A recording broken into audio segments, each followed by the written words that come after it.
प्रिय दर्शकों, हमारे संस्कृत चैनल में आपका स्वागत है।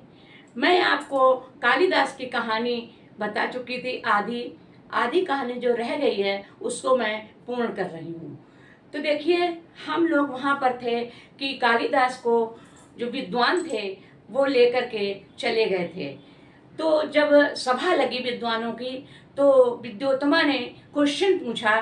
पहले ही विद्वानों ने ये कह दिया था कि देखिए, ये जो गुरु जी हैं ये मौन रहते हैं, इनका इस समय मौन व्रत चल रहा है, तो ये जो भी आपको आंसर देंगे वो आपको इशारों में देंगे। तो ये विद्योत्तमा ने कहा कि ठीक है, बहुत अच्छी बात है। वो बहुत प्रसन्न हुई।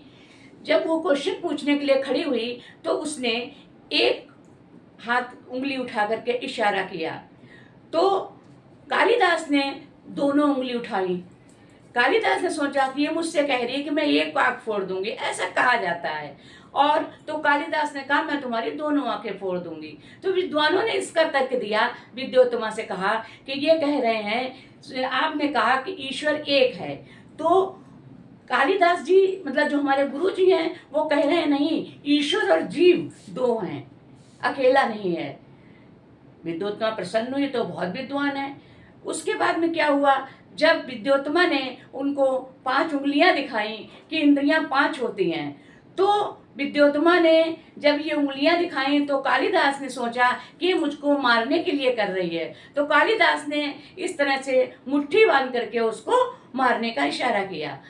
तो विद्वानों ने इसमें तर्क ये दिया कि आपने कहा कि 5 इंद्रियां हैं, तो गुरु जी ने हमारे कहा है कि पांचों को एक में रखो, यानी जो इंद्रियां हैं उनको अपने वश में रखो। यही मनुष्य का तर्क होता है कि मतलब जो है वो कि अच्छी बात को भी खराब कर दे और खराब बात को सही बना दे।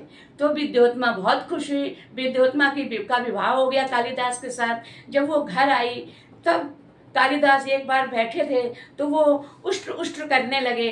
तो विद्योत्तमा समझ गई कि हमारा पति जो है ऐसा ही है, बहुत ज़्यादा ज्ञानी नहीं है। तो विद्योत्तमा ने उनको अपने घर से बेइज्जत कर दिया, जो कुछ भी हो।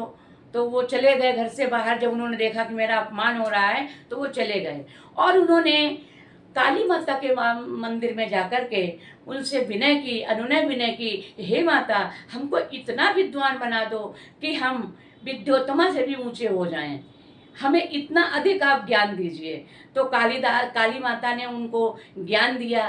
पहले वो अपनी जीभ काटने लगे तो काली माता प्रकट हो गई। तो काली माता ने कहा कि आप वरदान मांग लीजिए।